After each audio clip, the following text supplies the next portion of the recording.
Wakil Ketua DPR RI Sufmi Dasko Ahmad mempersilahkan masyarakat untuk menyuarakan aspirasinya ke DPR asal tertib.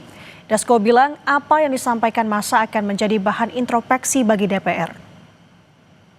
Ya, pada dasarnya kan kita menghormati hak untuk berserikat, berkumpul dan menyatakan pendapat, dan tentunya menyuarakan aspirasi kepada DPR RI kita akan terima dengan baik dan kita akan lakukan juga introspeksi ke dalam.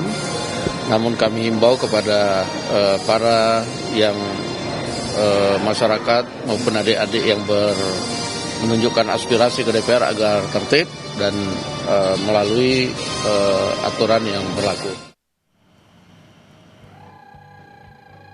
Tunjangan rumah bernilai fantastis 50 juta rupiah untuk anggota DPR menjadi polemik di tengah hidup masyarakat kecil yang kian sesak dan terdesak. Inilah beberapa tunjangan yang diterima para wakil rakyat. Ada tunjangan jabatan yang besarannya variatif, antara ketua, wakil ketua sampai anggota DPR, mulai 9 juta hingga 19 juta rupiah. Ada juga tunjangan PPH senilai Rp2.699.000 yang dibebankan ke kas negara. Padahal para pekerja biasa dikenakan PPH sebesar 15 hingga 35%, tergantung besaran penghasilan per tahun. Selanjutnya ada tunjangan komunikasi mulai dari 15 hingga 16 juta rupiah. Ada pula bantuan listrik dan telepon senilai Rp7.700.000. Dan tunjangan perumahan yang paling memantik kemarahan publik karena sebesar Rp50 juta. Namun belakangan Wakil Ketua DPR RI Adis Kadir menyatakan tidak ada kenaikan gaji melainkan hanya beberapa tunjangan seperti tunjangan rumah yang sudah dianggarkan sejak tahun lalu. Seperti saya sampaikan, tunjangan beras itu tidak ada kenaikan sejak tahun 2010, itu sebesar 200.000 kurang lebih per bulan. Jadi itu saja yang ingin saya klarifikasi.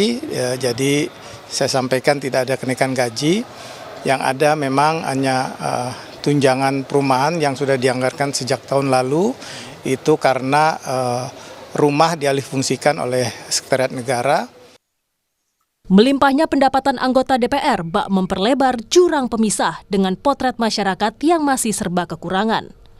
Contohnya satu keluarga di Kabupaten Sragen, Jawa Tengah yang terpaksa hidup di rumah tanpa atap selama 2 tahun terakhir. Dari 3 ruangan yang ada, hanya 1 yang masih layak digunakan. Mereka pun terbelit kesulitan untuk mencukupi kebutuhan sehari-hari. Kalau hujan gimana, Bu? Kalau nggak hujan biasa, kita nggak ngungsi. Kalau hujan angin gitu, paksa kita ngungsi. Ke tempat? Adiknya. Adik ya. Karena tempat kakak ya, adiknya itu. Bu, dengan tanpa jendela dan pintu ini apakah tidak kedinginan, Bu, kalau malam? Ya, dingin sekali.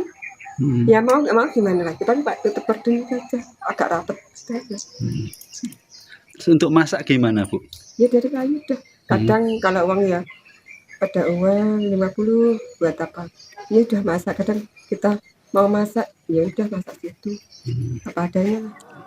Kebijakan tunjangan perumahan sebesar Rp50 juta bagi anggota dewan memantik emosi publik berujung aksi unjuk rasa. Ya, saya berharap 2 ya. Pertama, tentu mereka segera mengubah ketentuan kenaikan tunjangan itu. Ya kan, supaya masyarakat kita merasa bahwa mereka yang berada di gedung DPR itu adalah memang wakil mereka, bukan orang asing. Segeralah mereka mengubah perilaku. Tadi ada 3 yang saya sebut tadi itu ya, gaya hidup, ya, soal kesenjangan dan perilaku, dan yang ketiga adalah soal visi politik ataupun pandangan politik mereka gitu. Kemewahan yang didapat anggota DPR dinilai tak berempati dengan kesulitan ekonomi masyarakat, salah satunya badai pemutusan hubungan kerja. Masyarakat juga mempertanyakan semangat efisiensi yang digaungkan pemerintah. Tim Liputan, Kompas TV.